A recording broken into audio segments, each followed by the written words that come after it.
Assalamualaikum, selamat pagi Malaysia, salam sejahtera Asia.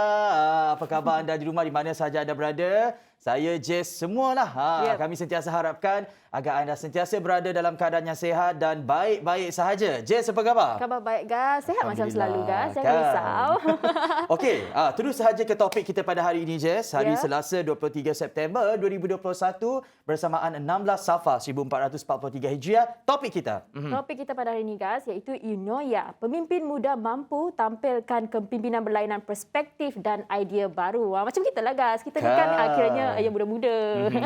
Dan juga kita akan bersama dengan tetamu kita pada hari ini, iaitu Ahmad Kadri Basri, ikon belia Sarawak. Saya kira dia dah pun bersedia di talian, Gas. Jadi kita tampilkan Cik Ahmad Kadri Basri, ikon belia Sarawak. Selamat pagi, apa khabar? Selamat pagi.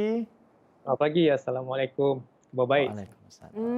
Okey, kita terus saja kepada soalan ya, Cik Ahmad. Tapi sebelum tu, saya nak tanya, Gas. Cik Ahmad ni orang mana?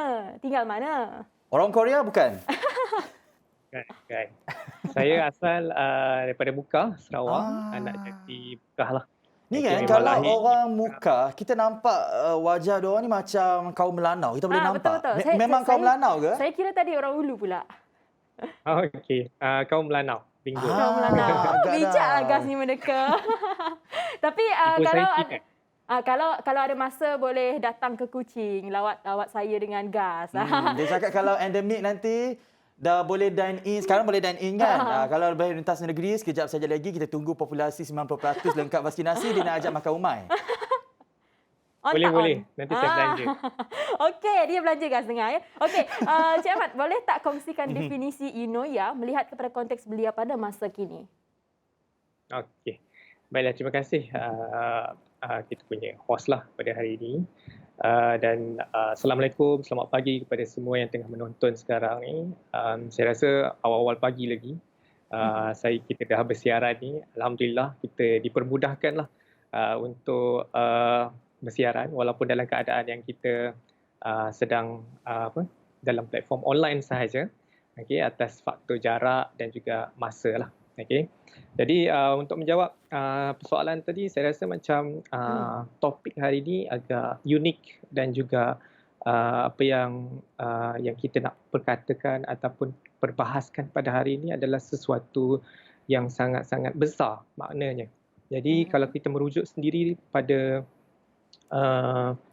maksud Eunoia itu sendiri adalah ianya asalnya daripada perkataan masyarakat ancient Greek. Kalau kita kaji dan kalau kita selidik sedalam-dalamnya dan kita tengok balik sejarah peradaban manusia, banyaknya bermula daripada zaman-zaman inilah. Jadi Eunoia ni sendiri sebenarnya pada saya membawa maksud kepada pemikiran yang baik. Ianya sesuatu yang merujuk kepada kita panggil sekarang ni, pada zaman sekarang ni, sebagai mindset dan juga sikap optimis dalam menilai sesuatu perkara. Dan selain itu, ianya boleh definisikan sebagai tanggungjawab. Contohnya pada hari ini, saya sebagai panel mempunyai tanggungjawab untuk menyebarkan maklumat dengan hati yang ikhlas, kerana ianya sebuah tanggungjawab untuk saya mendidik masyarakat. Jadi kalau kita merujuk juga, saya suka untuk buka perbahasan ataupun perbincangan kita pada hari ini merujuk kepada konteks negara kita sekarang lah dan situasinya. Malaysia kini berada di dalam suasana yang mana setiap etnik masyarakat, tak kira Melayu ke, Cina ke, India ke, Sabah dan Sarawak, disuap dengan perasaan ketakutan, risau, sangsi dan mungkin ada juga banyaknya kebencian. Malah percaya mereka ini sekarang ni berdepan dengan ancaman orang panggil sebagai existential, iaitu berhubung dengan hak dan juga kedudukan masa depan anak-anak mereka dekat negara. Jadi benda ni berlaku akibat daripada penyebaran berita-berita palsu, fakta-fakta yang tanpa asas dan juga ucapan kebencian di pelbagai platform. Dan kalau kita singkap semula, pelopor ataupun pencetus platform sekarang ni datangnya daripada golongan-golongan muda. Dan kalau kita selidik juga lebih dalam lagi, contohnya macam pengasas aplikasi popular seperti Facebook, teknologi iOS Apple dan juga permainan digital seperti e-sport, PUBG ke apa ke. Okay, semuanya dicetuskan oleh golongan belia. Jadi pentingnya Peranan golongan belia, golongan belia. peranan golongan belia ni Betul kepada negara kita. Kadri, sebab kalau kita lihat sekarang ini, Jess, masa pandemik COVID-19 kan, ada juga belia, ya, kita tak nafikan mereka yang menggunakan platform media sosial untuk tujuan yang baik dan sebagainya. Namun perlu juga untuk kita beri fokus kepada mereka yang mungkin terpesong lah disebabkan kebosanan dan sebagainya, terhadnya pergerakan, mereka cenderung untuk melakukan penyalahgunaan data dan sebagainya. Dan bercakap mengenai social media, ada juga menyalahgunakan media sosial dengan melakukan orang kata kecaman dan sebagainya. Jadi melihat kepada situasi inilah Kadri, kita nak berpindah ke musim endemik nanti. Apa yang seharusnya dilakukan oleh golongan belia supaya mereka bersedia untuk musim endemik dan tidak mengulangi perkara yang sama masa pandemik? Okey, pada saya lah, okey, dalam situasi semasa lah seperti mana yang disoal tadi, okey, kita tak boleh nak pandang rendah dengan platform-platform teknologi sekarang ni. Kerana ianya sebuah orang kata saluran ataupun platform yang menyebarkan maklumat secara sepantas kilat. Contohnya bagi mengapi-apikan sentimen perkauman keagamaan, perpecahan dan juga konflik. Dan sekarang ni wujud pula terminologi baru kalau kita tengok generasi cyber sekarang ni macam-macam terms yang dikeluarkan seperti hashtag, trending, netizen, content, cyberbully dan sebagainya. Malah sebenarnya selain daripada bersama dengan risiko teknologi ni, kecanggihan teknologi sekarang ni datang bersama dengan sejuta kegunaan dan juga manfaat. Itulah sebenarnya kejayaan pemikiran anak-anak muda. Macam saya cakap tadi, yang mempelopori teknologi dan aplikasi media dan juga teknologi sekarang ni memang anak-anak muda. Sebab itulah Presiden Soekarno pun pernah keluarkan kenyataan, berikan saya 10 pemuda akan kugoncang dunia. So itu saya rasa salah satu kalimat yang hebat untuk kita tahu pada masyarakat sebenarnya anak muda ni kita tak boleh nak pandang rendah. Ya. Dan juga semakin kita meniti arus kemodenan ni sebenarnya guys, semakin sukar sebenarnya nak mengawal generasi-generasi baru untuk menggunakan platform sosial media seperti inilah. Tapi apapun saya percaya yang pendidikan bermula daripada keluarga dan juga dikelilingi pergaulan antara rakan sebaya sebenarnya. Dan bagi belia yang tidak berpeluang untuk masuk ke universiti, di manakah mereka boleh belajar bagi kemahiran interpersonal seperti di IPT, Cik Ahmad? Pada saya lah, perkara ni bukan tak boleh nak dijadikan alasan. Kalau tak boleh sambung belajar, maka kita tak boleh nak belajar tentang kemahiran interpersonal ataupun kemahiran insaniah. Sebab pada saya kehidupan kita sendiri dah mengajar kita banyak kemahiran. Antara kita nak buat, antara kita rajin ataupun malas sahaja. Jadi nasihat saya ataupun peringatan saya adalah belajarlah kat mana-mana pun, sehingga ke negeri China sekalipun, ke negeri China sekalipun. Kerana ilmu tu sebenarnya datang dalam pelbagai pengalaman dan juga bentuk. Jadi jangan jadikan tidak dapat sambung belajar ni jadi alasan lah untuk kita tak menambah kemahiran dalam diri kita. Jadi beranikan ataupun sudikan diri anda semua, anak-anak muda kat luar sana untuk melabur masa, melabur keuangan, tenaga untuk masa depan. Dan kita tahu Encik Kadri juga adalah pengasas akademi, betul? Ya, betul saya. Selepas ini kita nak cerita bagaimana akademi ini boleh meningkatkan kemahiran interpersonal dalam kalangan belia. Semuanya jangan ke mana-mana. Sejahtera Asia, Pagi Khamis.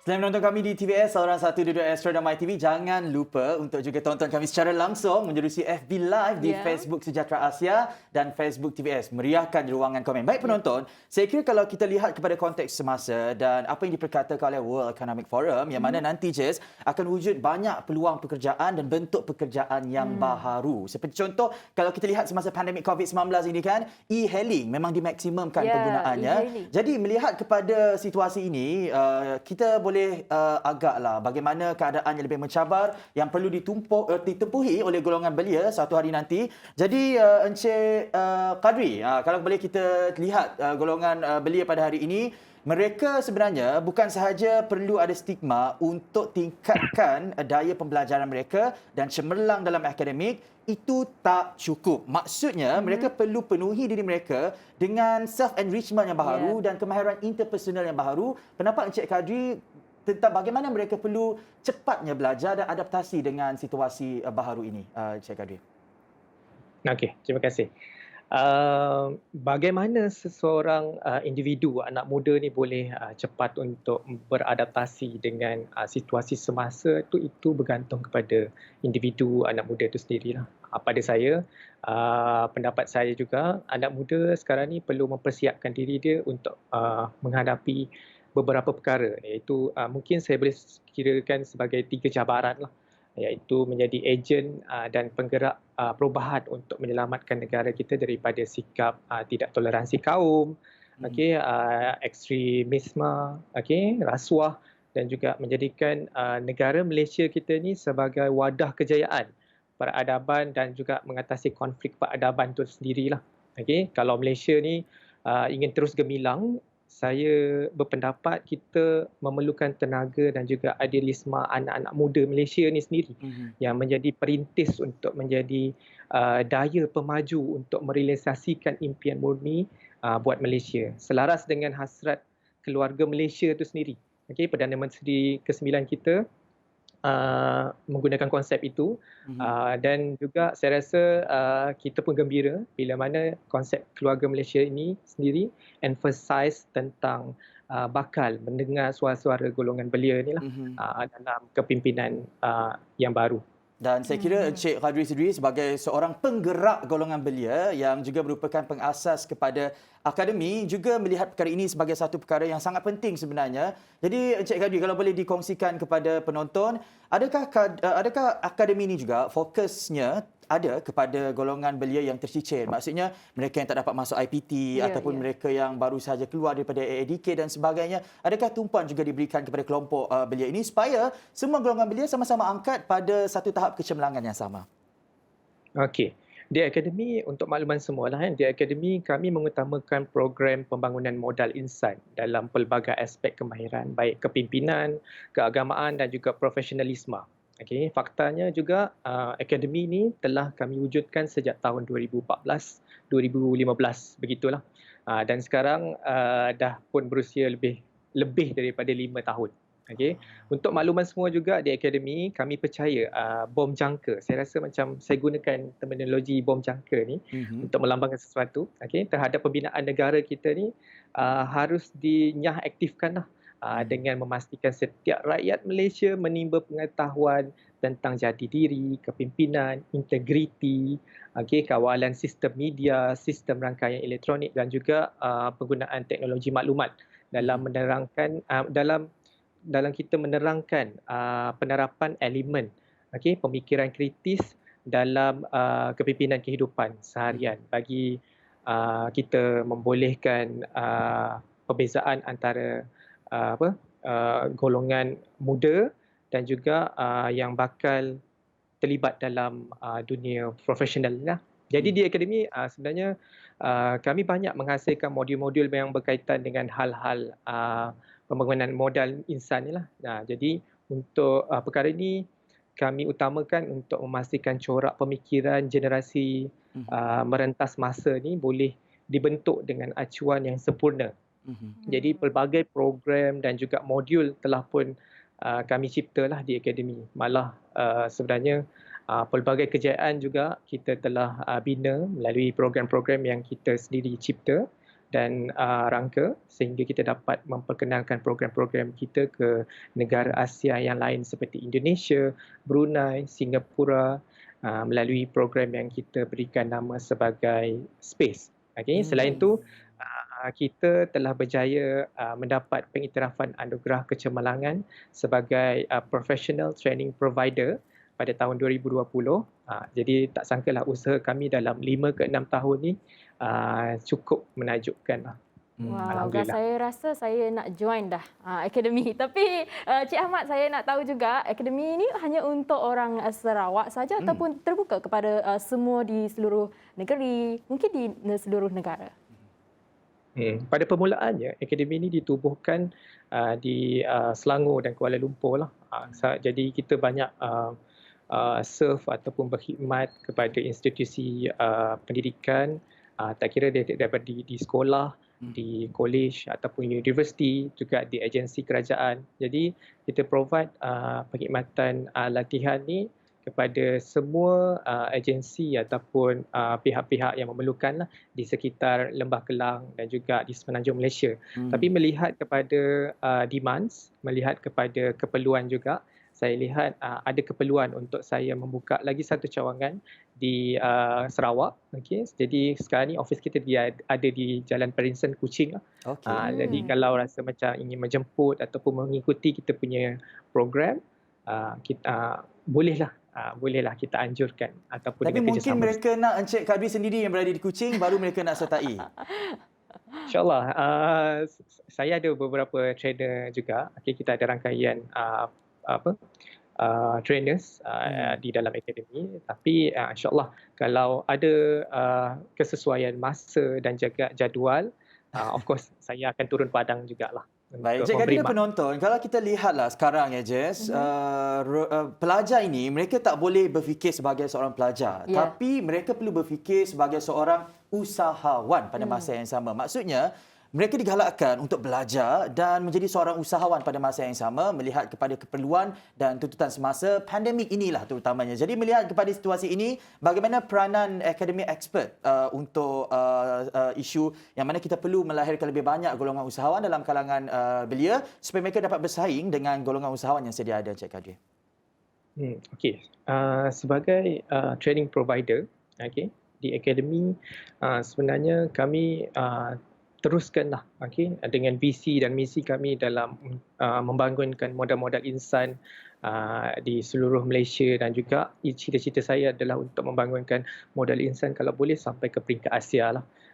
Dan kalau bercakap tentang keusahawanan ini sendiri, di dalam bidang usahawan itu sendiri, terdapatnya elemen-elemen pembangunan modal insan itu sendiri. Selain daripada kita mengajar mencari modal keuangan, sebenarnya di dalam program-program yang kita sediakan di dalam akademi, sebenarnya kita mempersiapkan bakal-bakal usahawan ni untuk mereka percaya bahawa potensi itu ada pada diri setiap individu yang ingin menceburi bidang usahawan ni lah. Kalau kita tengok daripada perkataan usahawan itu sendiri pun kena kuat berusaha. Jadi jati diri itu kena kuat. Jadi kita design banyak program-program keusahawanan, dan saya sendiri pun pernah dijemput dan bekerjasama dengan pihak SEDC, Sarawak Economic Development Corporations, untuk memberi latihan kepada usahawan-usahawan belia, usahawan-usahawan muda untuk mereka gilap bakat kepimpinan mereka dalam bidang usahawan ni.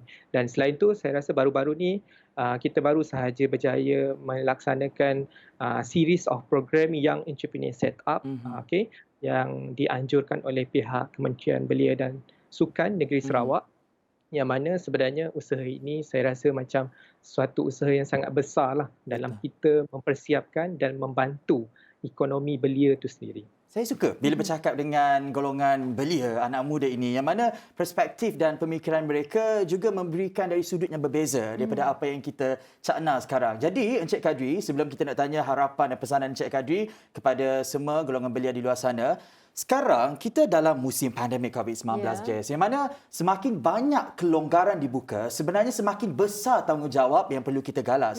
Jadi Encik Kadri, kalau boleh Encik Kadri terangkan bagaimana sebenarnya cara dan alternatif yang perlu diambil oleh golongan belia, sebab pergerakan mereka sudah ada terhad selama ini lebih kurang hampir 2 tahun pergerakan mereka terhad dan tidak lama lagi kita nak masuk ke musim endemik, pastinya kelonggaran itu berlaku dan pergerakan mereka lebih menjadi aktif dan terdedah kepada masyarakat luar. Mungkin ada kelompok mereka yang merasakan ini masanya untuk aku balas dendam, untuk lakukan apa yang aku tak dapat lakukan masa pandemik. Itu yang kita risau. Jadi macam mana nak seimbangkan antara orang kata kejayaan mereka melakukan sesuatu pada musim endemik nanti dan kita seimbangkan supaya kurangnya juga masalah sosial, supaya masalah sosial dalam kalangan belia dan remaja dapat diatasi. Kadri, pandangan. Okey, pada saya kita faham emosi rakyat Malaysia sekarang ni, tak kiralah golongan muda ataupun golongan yang sudah pun senior sikit, okey. Sekarang ni tidak stabil, okey. Orang kata dalam keadaan kita dikurung, okey. Dikurung bukannya without purpose, okey. Of course bersama dengan tujuan yang besar, kita nak menyelamatkan negara. Jadi pada saya Malaysia itu sendiri, negara Malaysia itu sendirinya datangnya daripada model masyarakat plural yang harmoni dan bertoleransi. Dan juga sebenarnya dengan kepelbagaian agama, kaum, kita dah diajar ataupun dipupuk semangat toleransi itu dah lama dah, zaman-zaman nenek moyang kita lagi.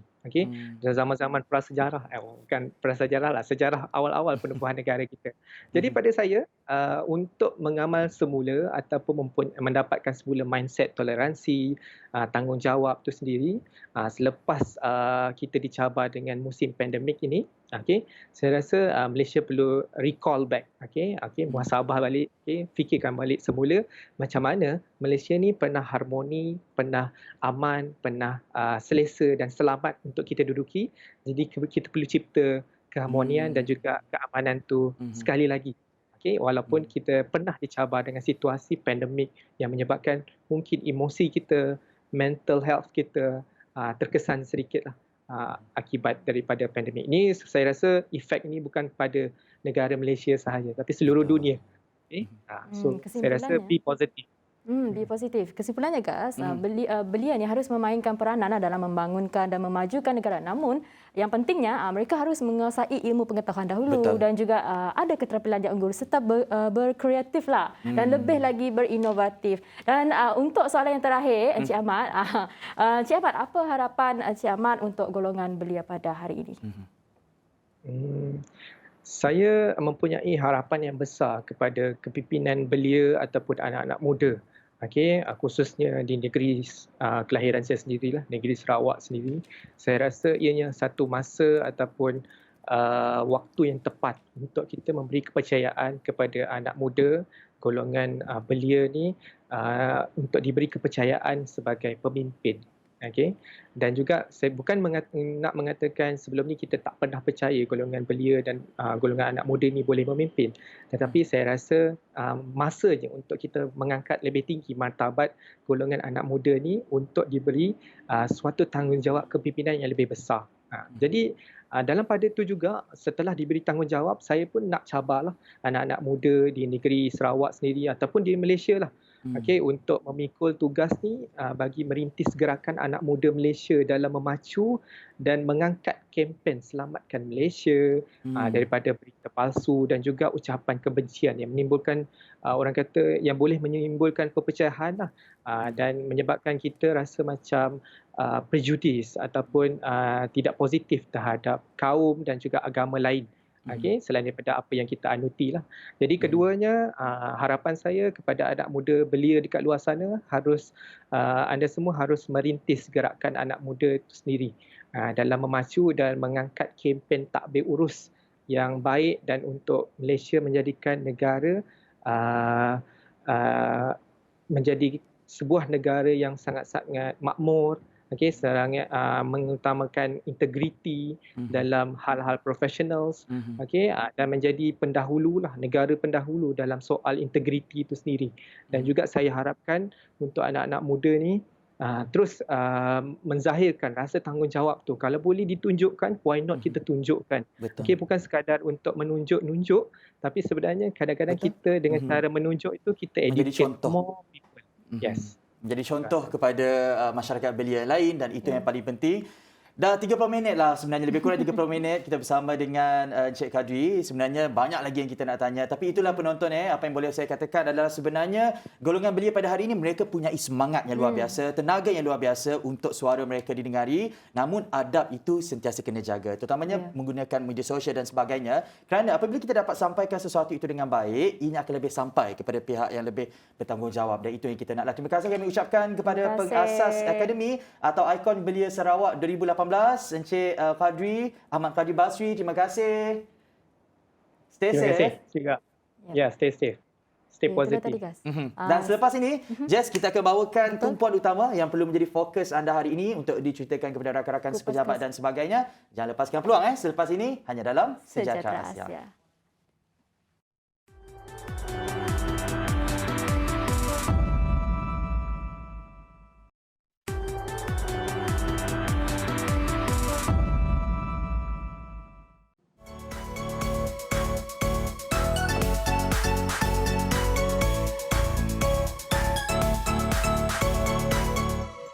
Baik, ini blok ketiga. Kami akan bawakan fokus utama yang perlu menjadi tumpuan utama anda hari ini. Isu kartel daging pernah menggemparkan negara pada masa dulu, dan ini menjadikan bahawa halal haram itu sangat penting untuk dikesan, dan ada alat pengesan baharu. Mungkin untuk produk bukan makanan, kalau Jess boleh kongsikan. JAKIM telah bangunkan alat kesan status halal produk bukan makanan dan kebibakan pengguna Muslim berkaitan status halal produk bukan makanan bakal diatasi dengan pembangunan dan pengesanan khas.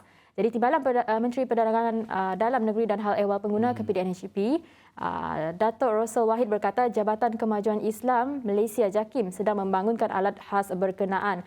Berkaitan selain makanan, JAKIM sedang bangunkan alat untuk memastikan barang yang bukan makanan seperti kosmetik, pakaian dan lain-lain. Juga satu perkara yang akan diberi perhatian oleh kerajaan, dan kita harap ia dapat diselesaikan oleh JAKIM dalam masa yang terdekat. Sebab kita tahu berkenaan dengan isu kartel, terdahulu dakwaan memang telah dilakukan pada Februari 2021 dan perbincangan penuh akan dijalankan pada 14 hingga 16 Disember ini. Jadi hasil pemeriksaan terdahulu isu kisah kartel daging sejuk buku tu telah terbongkar satu demi satu apabila hasil pemeriksaan mendapati gudang yang sudah beroperasi sejak sekian lama itu bertindak jahat membungkus semula daging-daging yang diseludup menggunakan cop dan label tanda halal yang dipalsukan. Betapa membimbangkan golongan-golongan Muslim. Betul. Kita nak tanya Jess lah, sebab kita sekarang orang kata kalau kita buat perayaan pastinya ada rumah terbuka dan sebagainya kalau sebelum musim pandemik COVID-19 kan. Jadi kalau bolehlah Jess kongsikan apa alternatif dan inisiatif yang selalu keluarga Jess ambil untuk hidangkan makanan yang halal kepada keluarga-keluarga Muslim yang nak datang. Senang tak untuk sediakan? Itu taklah susah sangat mudah sebab kita bertoleransi antara satu sama lain Jadi kita akan upah ataupun beli daripada luar, maksudnya kita upah caterer. Jadi segala makanan tu memang tak ada kita yang masak sendiri Kalau ada pun kita akan beli peralatan baru. Semua tu memang ada peralatan khas untuk orang Muslim lah Jadi rasanya tak adalah susah sangat kalau nak hidangkan makanan kepada rakan-rakan kita. Jadi alternatifnya boleh orang kata boleh order makanan secara catering lah.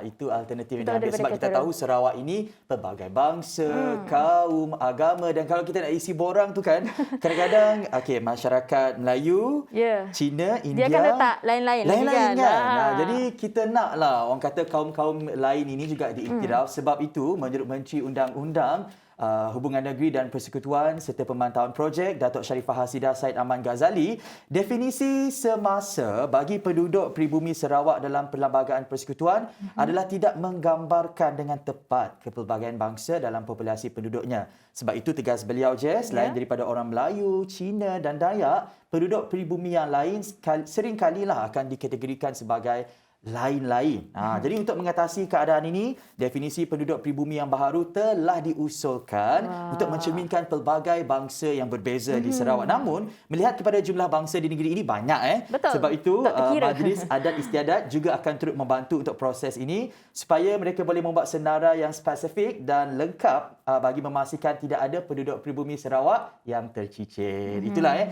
mengenai kepelbagaian bangsa yang ada di Sarawak. Tapi kalau dengan berbuat demikian, semua masyarakat yang ada di Sarawak, etnik di Sarawak Betul. ni sebenarnya dapat merasakan yang mereka tidak ketinggalan untuk mengangkat perpaduan ke tahap yang lebih tinggi.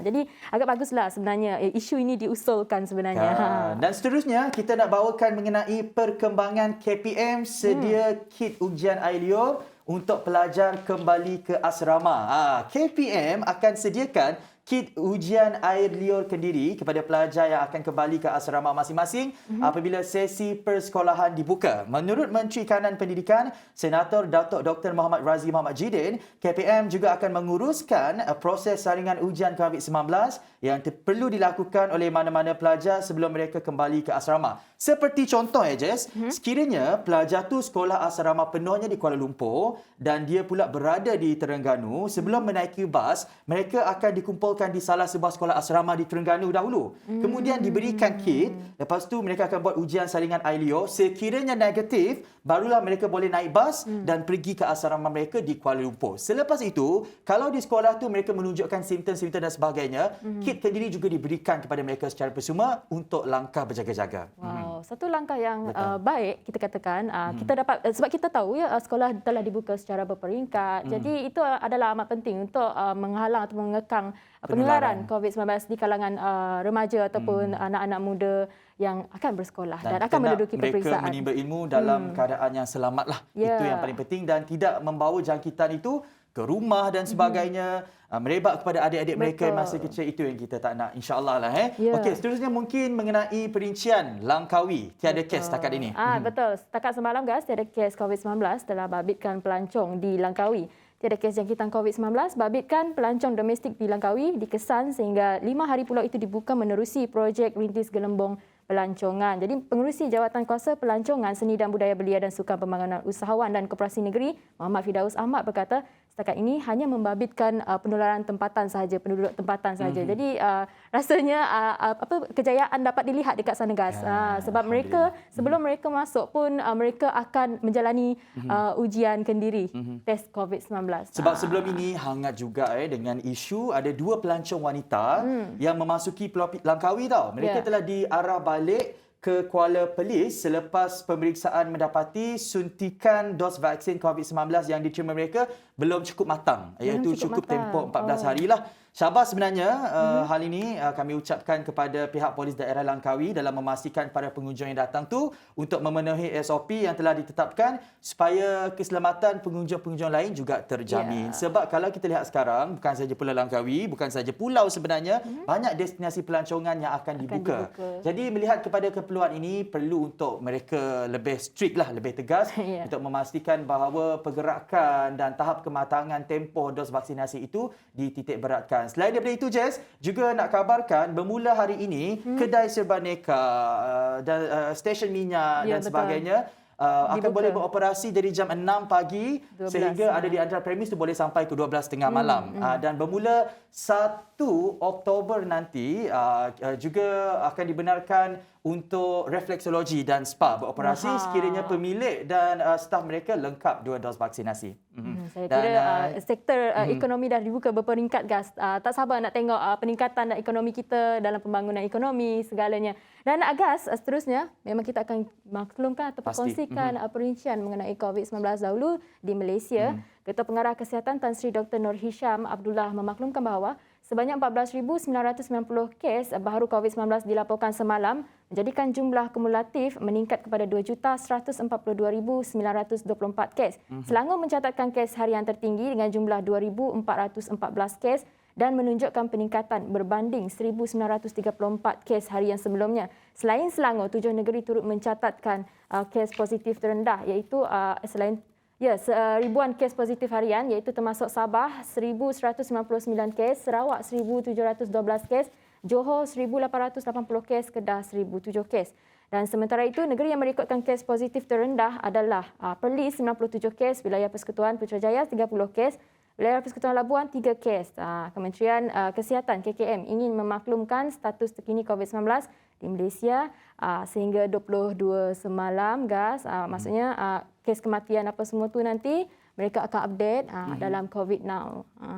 Di situlah tempat barulah untuk kita rujuk kan. Betul. Mengenai perincian COVID-19 di Sarawak, kes harian COVID-19 di Sarawak terus menunjukkan tren penurunan kepada 1,712 kes dan ini menjadikan jumlah keseluruhan kes positif di Sarawak kini adalah sebanyak 188,843 kes. Jawatan Kuasa Pengurusan Bencana Negeri Sarawak berkata 99.88% atau 1,710 kes adalah kategori 1 dan kategori 2 manakala selebihnya iaitu hanya 0.12% adalah kategori 3 hingga kategori 5. Kalau anda boleh lihat di skrin, Kuching merekodkan kes harian tertinggi 480 kes, diikuti Bintulu 321, lepas tu Miri 167, Baut 152, Sibu 117 dan semua daerah lain yang lain mencatatkan kes di bawah angka 100 kes. Dan anda boleh rujuk bilangan kes ini di Facebook JPBNS yang pastinya dalam pada itu JPBNS turut memaklumkan semalam terdapat satu kematian baharu akibat COVID-19 yang dilaporkan di daerah Sri Aman melibatkan lelaki berumur 81 tahun. Dan ini juga yang ingin kami kongsikan kepada anda kerana semalam menurut Jawatankuasa Khas Pengurusan Pandemik melalui kenyataan akhbar Perdana Menteri mengatakan bahawa kita boleh dan dibenarkan untuk rentas negeri sekiranya mencapai lebih daripada 90% populasi masyarakat Malaysia lengkap 2 dos vaksinasi. Maksudnya Jess, ya ini memang kelonggaran dan ingat semakin banyak kelonggaran dibuka, semakin besar tanggungjawab kita untuk pastikan keselamatan diri, keluarga dan orang sekeliling. Betul tak? Ya, betul guys. Dan selepas ini guys, kita ada kita bersama dengan Cikgu Azila, bersama dengan Jess. Tapi untuk Gas, undur diri di sini dahulu. Tapi kita akan jumpa esok dengan Wan Alif. Dan kepada pelajar-pelajar di luar sana, sabar jap, boleh minum coklat panas, sediakan pen, kalkulator, kertas dan sebagainya. Pendidikan selepas ini, bersama dengan Jess dan Cikgu Azila.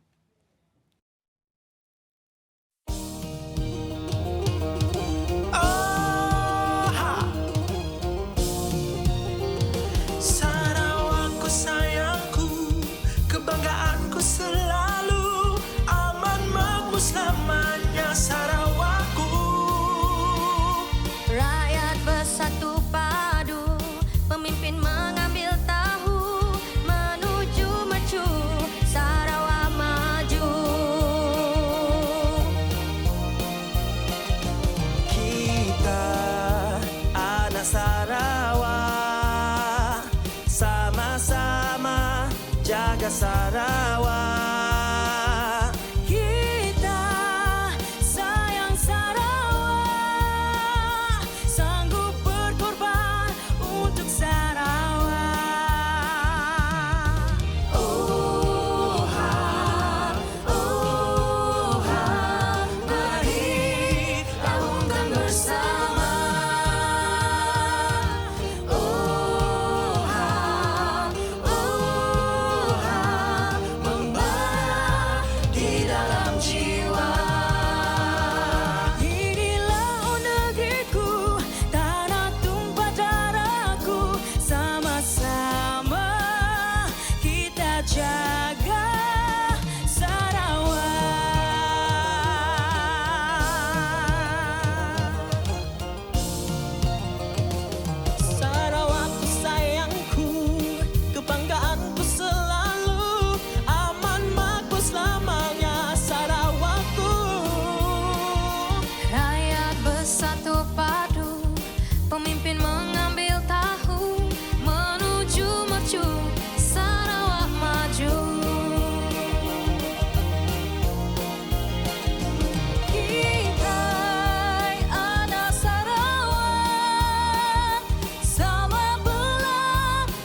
Masih lagi bersama saya di Sejahtera Asia dan tadi kita dah sentuh mengenai peranan belia dalam pembangunan negara. Kita dah bawakan kupasan isu semasa dan sekarang ini kita nak educate ataupun nak ajar adik-adik di luar sana dengan ilmu matematik dan tak lain tak bukan kita akan bersama dengan cikgu kesayangan anak murid semua di luar sana, Cikgu Azila.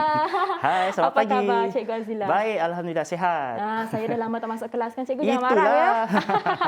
Hari ini Cikgu Azila cakap tadi nak ajar adik-adik di luar sana kuasa 2, betul? Ya, kuasa 2, square. Kalau minggu lepas kita ada ajar tentang algebra dan salah satu daripada pattern dalam pemfaktoran algebra itu adalah kuasa 2 punya pattern lah.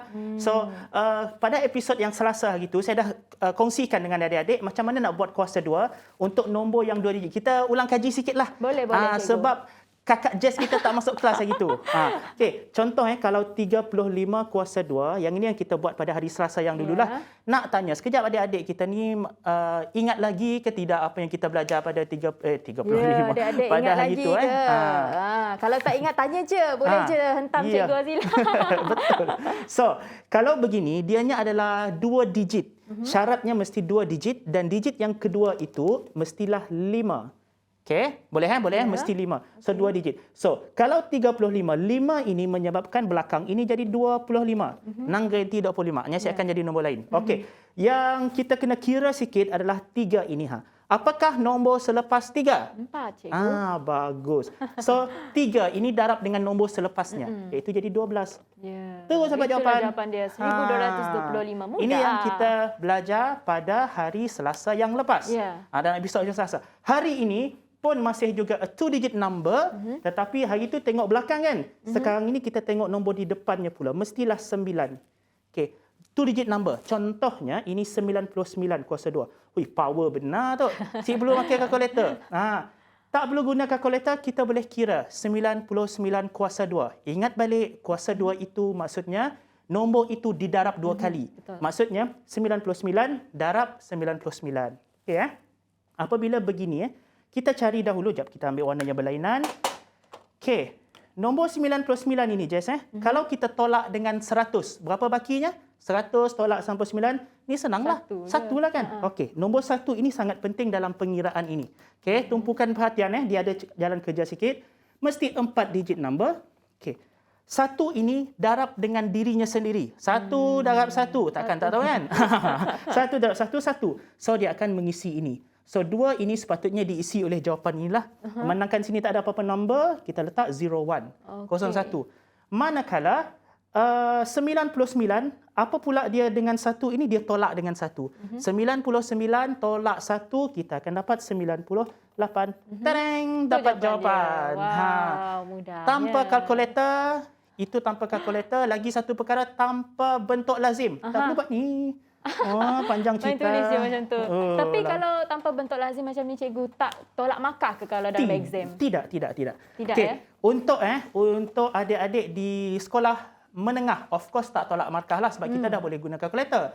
Untuk adik-adik di sekolah rendah pula, kalaulah jumpa soalan 99 darab dengan 99, kalau tak nak guna bentuk lazim, boleh asal ada mathematical sentence, ayat matematik. Ayat matematik mesti ada lah.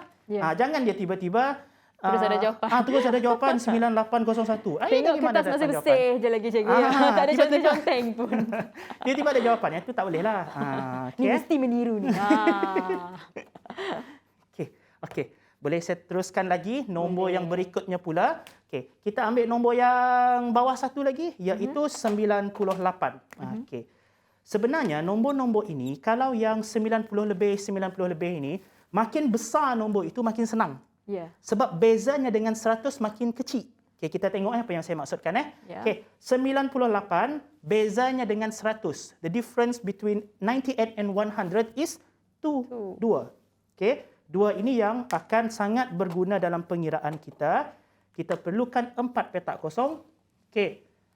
Memberi perhatian adik-adik semua. Ada tulis, yang ada ni. Ada bersama-sama kita mengira. Okey, now 2 ini didarab dengan dirinya sendiri. So, ini jadi 0404. Okey, 2 ini pula digunakan untuk tolak 98 ini. 98 tolaklah dengan 2, kita akan dapat 99. Apa? 96. 96.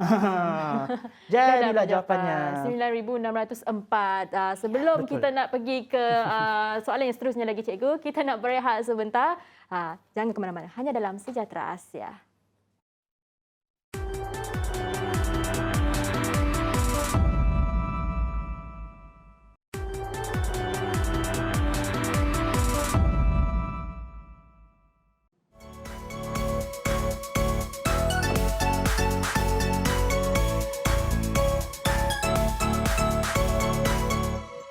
Terima kasih kerana setia bersama kami hingga ke hujung rancangan. Kepada adik-adik, kakak-kakak, ibu-ibu, bapa-bapa. Okey, tapi kelas pendidikan bersama Cikgu Azila belum habis lagi ya. Jangan ke mana-mana. Jadi Cikgu Azila, kita masih lagi bersama Cikgu Azila. Cikgu Azila boleh teruskan soalan yang seterusnya. Bagi yang susah-susah, Cikgu. Okey, bagi susah. Okey. Macam saya cakap tadi, nombor ni makin dia kurang, makin dia susah nak buat pengiraan. Sebab bezanya makin jauh. Contoh saya tunjukkan kalau 96, 96 square 62 pula. 96 96 kuasa 2. Kalau 96 kuasa 2 maksudnya 96 darab dengan 96. Okey, first kita ambil beza 96 ini dengan 100 adalah 4. Jadi 4 ini kena darab dengan dirinya sendiri. Ada 4 kawasan 4 peta 4 darab dengan dirinya sendiri, 4 darab 4 16.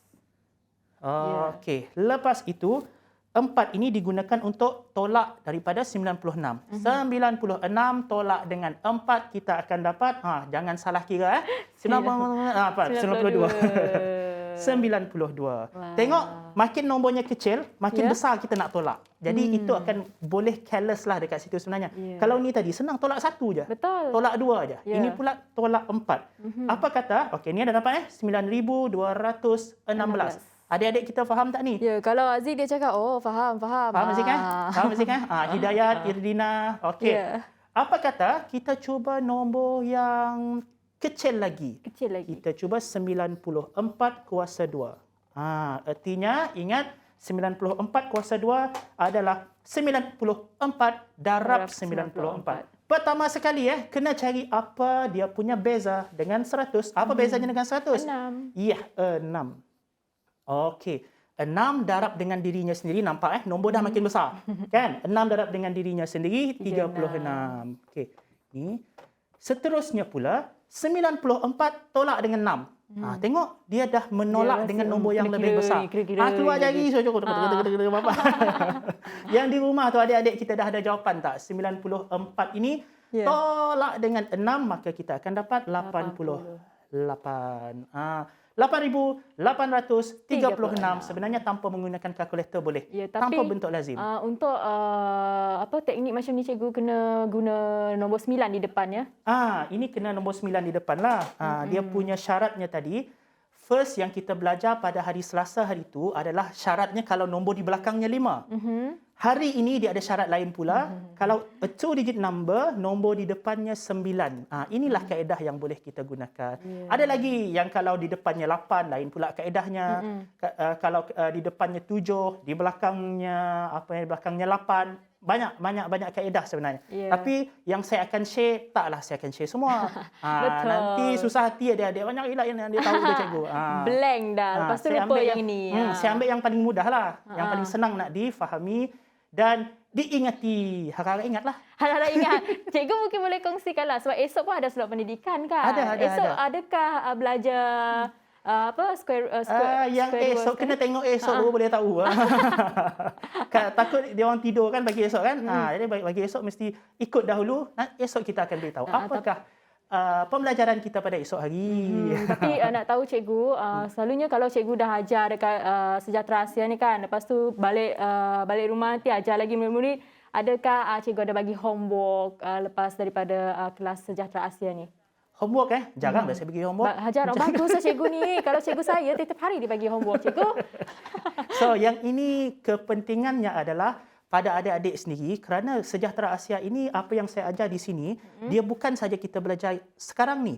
Dia ada juga recorded dekat TVS punya Facebook live kan. Boleh ulang kaji dekat situ. Kalau susah sangat nak cari, tekan je dekat YouTube pun ada. Boleh Pun ulang ada. kaji dekat situ.